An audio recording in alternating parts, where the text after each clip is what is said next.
আজি তোমালোকক মই এই টপিকটোৰ ওপৰত শিকাম how to make a sentence বাক্য কেনেকৈ বনাব লাগে একদম সৰু টপিক আৰু ইন্টাৰেষ্টিং বাক্য কেনেকৈ বনাব লাগে how to make a sentence এতিয়া তোমালোকে জানা অলৰেডি শিকি আহিছা যে যিকোনো এটা বাক্য সাবজেক্ট ভাৰ্ব আৰু অবজেক্ট তিনিটা বস্তু থাকিবই লাগিব মানে কিন্তু কেতিয়াবা অবজেক্টটো নোহোৱাকৈ এটা বাক্য হ'ব পাৰে সাবজেক্ট আৰু ভাৰ্ব যেনে আই গো তেনেকৈ আই চি মই যাওঁ মই দেখোঁ হয়নে এতিয়া চোৱা আই গো এইটো কি আইটো কি সাবজেক্ট গোটো কি ভাৰ্ব কেতিয়াবা একেবাৰে কি হয় ভাৰ্বটোৰ পৰা এটা সেন্টেন্স আমি বনাব পাৰোঁ চিট চিট তাৰমানে তুমি বহা এতিয়া আমি যেতিয়া চিট বুলি কওঁ চোৱা চিট ইয়াত ইউটো কিন্তু লুকাই থাকে এইটো কি হৈ থাকে লুকাই থাকে you sit sit sit down দেখা তেনেকুৱা লাগে যে মানে অকল ভাৰ্বটোৰ দ্বাৰা এটা সেন্টেন্স কিন্তু তাত সাবজেক্টটো লুকাই থাকে গতিকে সাবজেক্ট আৰু ভাৰ্ব লাগিবই এটা বাক্য হ'বলৈ এইটো সদায় মনত ৰাখিব সাবজেক্ট আৰু ভাৰ্ব নোহোৱাকৈ এটা বাক্য কেতিয়াও হ'ব নোৱাৰে গতিকে চিট ডাউন বুলি ক'লেও বা চিট বুলি ক'লেও তাত ইউটো লুকাই থাকে সাবজেক্টটো লুকাই থাকে গতিকে সাবজেক্ট নোহোৱাকৈ বাক্য হ'ব সাবজেক্ট এটা লাগিব গম পালানে গতিকে আমি বাক্যবিলাকটো কেনেকৈ বনাওঁ সৰুৰ পৰা আমি যাওঁচোন যেনেকৈ ক'লোঁ আই গো এতিয়া আই গো বুলি ক'লৈ যাওঁ অবজেক্ট এটা লগাই দিলোঁ I go to school I go to school মই বিদ্যালয়লৈকে যাওঁ কেতিয়া যাওঁ এভৰিডে সদায় যাওঁ গতিকে আমি বাক্য এটা সাবজেক্ট ভাৰ্বৰ পিছত আমি লাহে লাহে বঢ়াই যাব পাৰোঁ গম পাইছানে আই গো ক'লৈ যাওঁ টু স্কুল কেতিয়া যাওঁ এভৰিডে কিমান সময়ত যাওঁ in the morning in the morning আকৌ বঢ়াই যাব পাৰোঁ আকৌ ইয়াতে বঢ়াব পাৰোঁ ক'ৰ পৰা যাওঁ ঘৰৰ পৰা ফ্ৰম হোম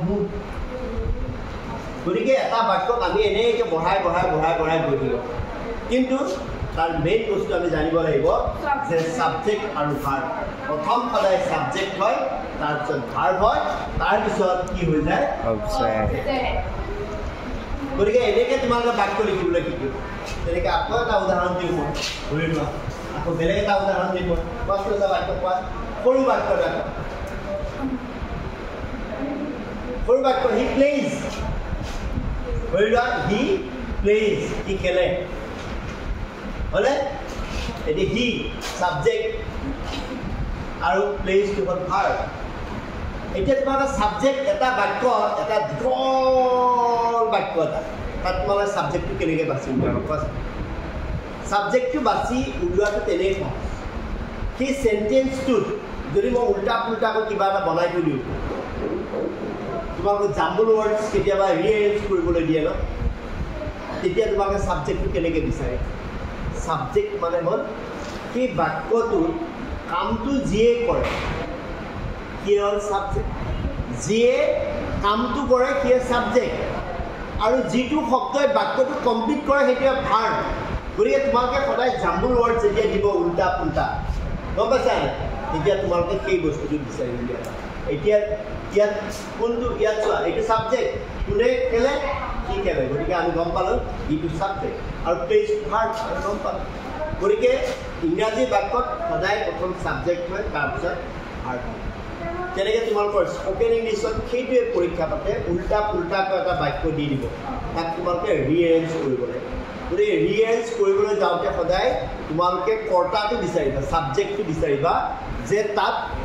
বাক্যটোৰ ছাবজেক্ট কোন ছাবজেক্টটো প্ৰথম লৈ আহিবা তাৰপিছত ভাৰ্বটো লৈ আহিবা আৰু তাৰপিছত কি লৈ আহিবা অবজেক্ট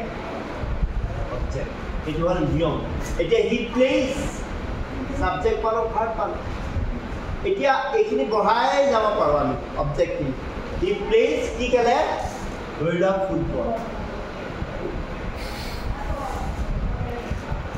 কেতিয়া খেলে in the morning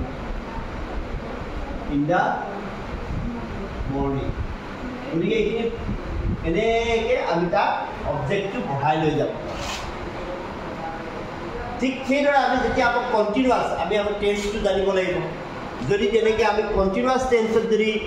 বস্তুটো বুজাবলৈ যাওঁ তেতিয়াও ফৰ্মেটটো একেই ছাবজেক্ট কি হি তেতিয়া কিন্তু এই যে কণ্টিনিউৱাছ বুজাটো প্লেইন হৈ গ'ল কণ্টিনিউৱাছ গতিকে তাক এইটো যিটো ছিংগুলাৰ এইটো প্লুৰেল আছে নে ছিংগুলাৰ আছে এইটো চাব লাগিব ছাবজেক্টটো এইটো ছিংগুলাৰ হি মানে এটা মানুহ বুজাইছে তাক গতিকে হিৰ লগত কি আহিব প্ৰেজেণ্ট টেন্সত কিন্তু ইজ আহিব হি ইজ প্লেইং গম পালানে আকৌ যদি এইটো হি নিদি পেলাই আমি ডে দিওঁ যদি দিওঁ তেতিয়া ডেৰ লগত কিন্তু কি আহিব জানানে আৰ আহিব আৰু ইয়াত প্লেইন থাকিব তেতিয়া আৰটো কিহৰ কাৰণে আহিলে এইটো বি ভাৰ্ব এই বি ভাৰ্বটো কিহৰ কাৰণে আহিলে এই বি ভাৰ্বটো কিহৰ কাৰণে আহিলে জানানে এইটো হেল্প কৰিবৰ কাৰণে এইটো হ'ল মেইন ভাৰ্বটো হেল্প কৰিবৰ কাৰণে যিটো ভাৰ্ব এক্সট্ৰাকৈ আহে সেইটো কি বুলি কোৱা হয় বি ভাৰ্ব বুলি কোৱা হয় গতিকে বি ভাৰ্বক আমি হেল্পিং ভাৰ্ব বুলিও ক'ব পাৰোঁ হ'ব আজিলৈ ইমানে